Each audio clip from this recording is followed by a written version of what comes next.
कल हमने इंट्रोडक्शन देख लिया था। इंट्रोडक्शन के केस में हमने देखा मैकेनिक्स क्या है, स्टैटिक्स क्या है, डायनामिक्स क्या है, काइनेमेटिक्स क्या है, काइनेटिक्स क्या है, फिर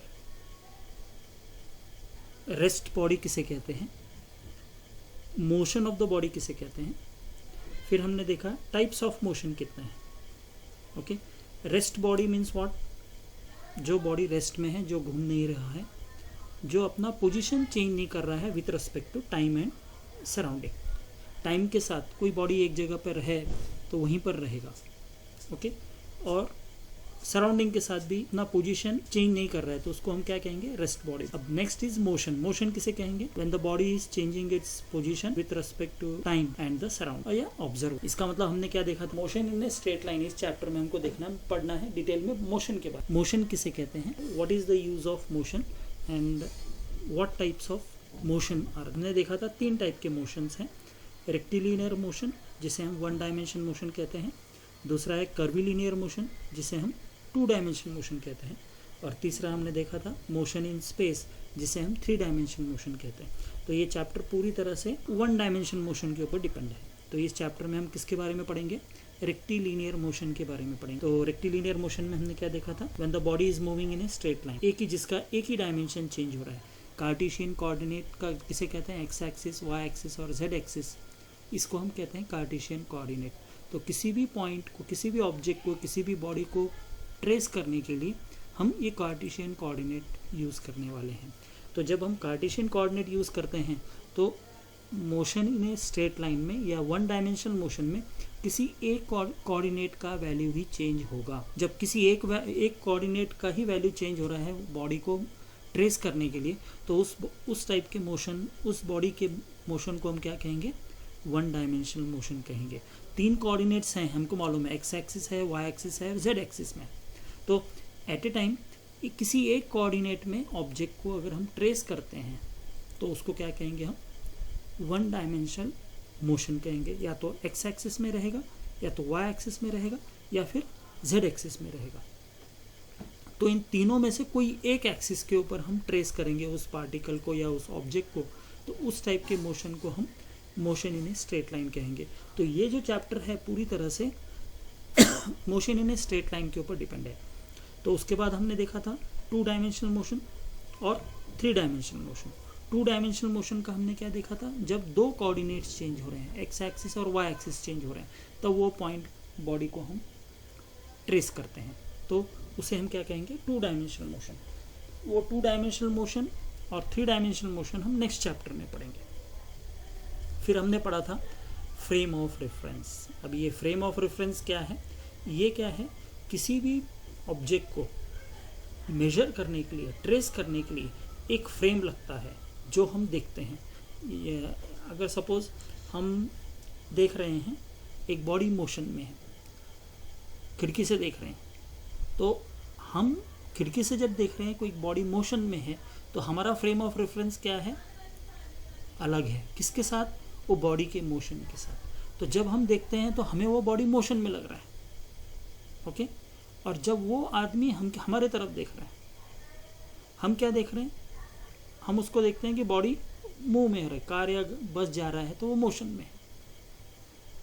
मगर उसके पॉइंट ऑफ व्यू से देखेंगे तो क्या दिखेगा, वो हमें क्या देखेगा, हमें लगेगा, उसको लगेगा कि हम पीछे रुकते जा रहे हैं। तो ये है तुम्हारा फ्रेम ऑफ रेफरेंस। तो फ्रेम ऑफ रेफरेंस किसे कहते हैं, frame of reference means it is the place from which the motion is observe.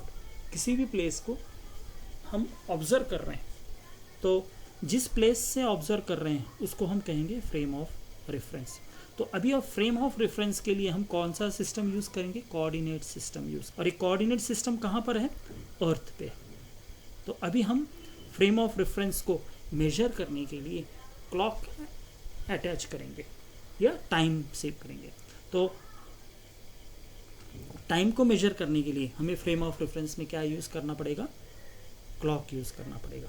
तो ये हमने कल देख लिया था, ये सारा का सारा हमने कल इंट्रोडक्शन पार्ट देख लिया था। तो आज हम देखेंगे 3.2 position, vector, path length and displacement. ये जरा थोड़ा सा हम स्लो जाएंगे, अभी ये फर्स्ट चैप्टर है, तो अच्छी तरह से ये बेसिक ऑब्जेक्ट, बेसिक कॉन्सेप्ट हमको अच्छी तरह से समझ लेना है। अब पोजीशन वेक्टर किसे कहते हैं? अभी पोजीशन वेक्टर क्या है? ये एक तरह का स्ट्रेट लाइन है जिसके एक एंड पर, एक एंड क्या रहेगा? फिक्स रहेगा, और दूसरा एंड पर क्या रहेगा? ऑब्जेक्ट रहेगा या बॉडी रहेगा। जब वो बॉडी मूव करेगा, ओके, तब जैसे ही बॉडी मोशन में आता है तो इसका जो ओरिजिन है वो फिक्स रहेगा। ओके, सो जब हम सपोज एक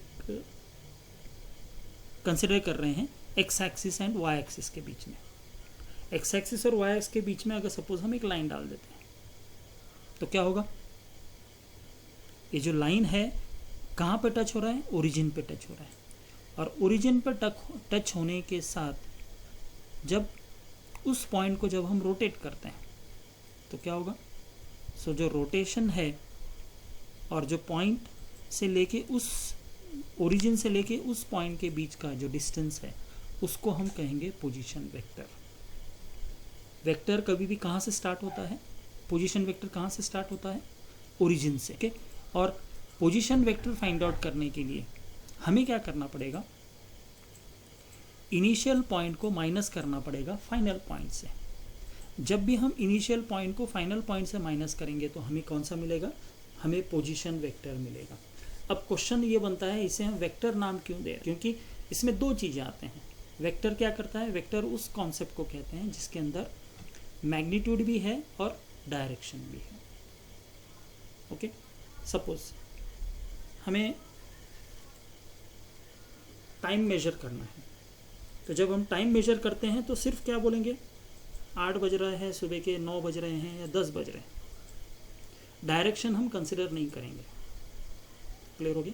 सो जिस फिजिकल क्वांटिटी में डायरेक्शन मेजर नहीं होता है उसे हम स्केलर क्वांटिटी कहते हैं। ऑलरेडी हमने ये एक्सप्लेन कर दिया था, मगर फिर से अभी यहाँ पे मैं रिवाइज कर रहा हूँ। वेक्टर में क्या होगा? Vector is that quantity which has both magnitude and direction, जिसके अंदर मैग्नीट्यूड भी प्रेजेंट है और डायरेक्शन भी प्रेजेंट है, तो उसे हम क्या कहेंगे? वेक्टर कहेंगे। तो पोजीशन वेक्टर क्या होगा? ये एक तरह का स्ट्रेट लाइन होगा जो एक एंड पे फिक्स रहेगा और दूसरे एंड पे कोई भी बॉडी रहेगा। तो एक एंड फिक्स है और दूसरा मोशन में है, तो जो लाइन बनेगा, कांटेक्ट जो होगा, उसको हम कहेंगे पोजीशन वेक्टर। पोजीशन वेक्टर क्यों यूज होता है? डिस्क्राइब करने के लिए। क्या डिस्क्राइब करने के लिए?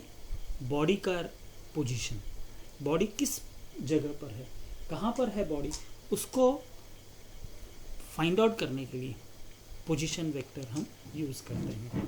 सो position vector is nothing but it is a tool to find out the position of the body. Okay, so जैसे ही वो बॉडी मूव होता है, पोजीशन वेक्टर क्या करेगा? उसका लेंथ और डायरेक्शन चेंज कर। क्लियर हो गया? जैसे ही वो पॉइंट मूव होता है तो पोजीशन वेक्टर क्या करेगा? उसका लेंथ और डायरेक्शन चेंज हो। सो अगर एक्स एक्सिस में रोटेट कर रहा है, जा रहा है, एक्स एक्सिस में जा रहा है, तो उसे हम एक्स एक्सिस को ट्रीट करेंगे। सो पोजीशन वेक्टर क्या होगा? वेक्टर आई यूज होगा एक्स एक्सिस में। अगर वाई एक्सिस में जा रहा है तो उसको जे हम करेंगे, यूनिट वेक्टर जे से डिनोट करेंगे। जेड एक्सिस में जा रहा है तो उसे यूनिट वेक्टर के डिनोट करेंगे। तो ये है position vector. And position vector, it is a straight line having one end fixed to a body and other end is attached to the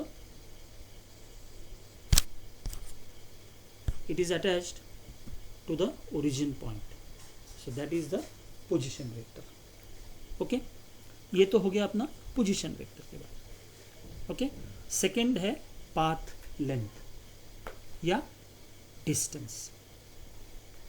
path length या डिस्टेंस किसे कहते हैं? It is the actual path length covered by moving body in A given interval of time. किसी भी interval of time में